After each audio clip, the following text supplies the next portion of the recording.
नमस्कार. श्री स्वामी समर्थ. उद्या संकष्टी चतुर्दशी दिवशी घरामध्ये करावयाचा छोटासा उपाय कोणता ते आज आपण पाहणार आहोत. तर मित्रांनो, उद्या म्हणजेच 29 जानेवारी 2024 सोमवार रोजी आहे गणेश संकष्टी चतुर्दशी. तर बरेच जण या दिवशी श्री गणेशाची कृपा प्राप्तीसाठी उपासना करत असतात. कोणी निर्जल काही न खाता तर काही जण फराळ खाऊन हा उपवास करत असतात. काही जण मिठाचे व्रत तर काही जण बिना मिठाचे व्रत देखील करत असतात.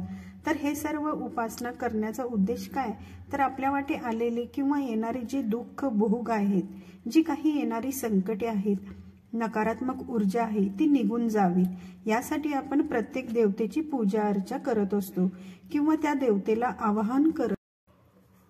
पण बऱ्याचदा उपासना करून सुद्धा घरामध्ये व काहींच्या आयुष्यात नकारात्मक गोष्टी घडत असतात.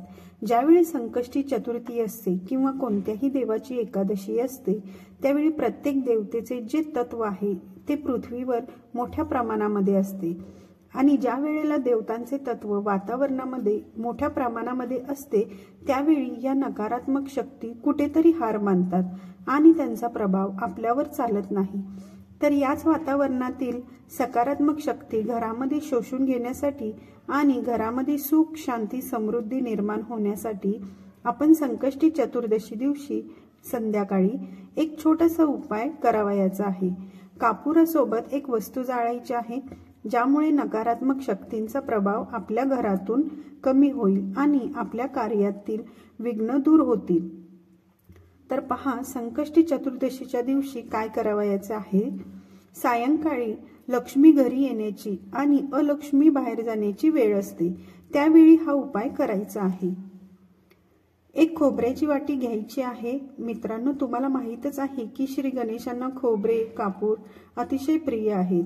त्याचप्रमाणे खोबऱ्यामधून जी सकारात्मक ऊर्जा निर्माण होणार आहे तिचा नक्कीच या दिवशी आपल्याला वातावरणातील सकारात्मक ऊर्जा खेचून आणण्यासाठी आणि नकारात्मक ऊर्जा बाहेर काढण्यासाठी उपयोग होणार आहे. तर काय करायचे आहे, एक खोबऱ्याची वाटी घ्यायची आहे. आपल्या घरातील देवघरासमोरच हा उपाय करायचा आहे. कापूर जळत असताना ओम विघ्न हर्ताय नमः किंवा मंगलमूर्ते दुरित नाशन कृपा करा या दोन्ही मंत्रांमधील कोणताही एक मंत्राचा जप करायचा आहे.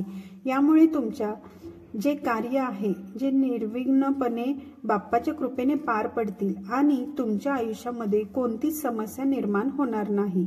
मी मंत्र पुन्हा एकदा सांगते. ओम विघ्न हर्ताय नमः किंवा मंगलमूर्ते दुरित नाशना कृपा करा.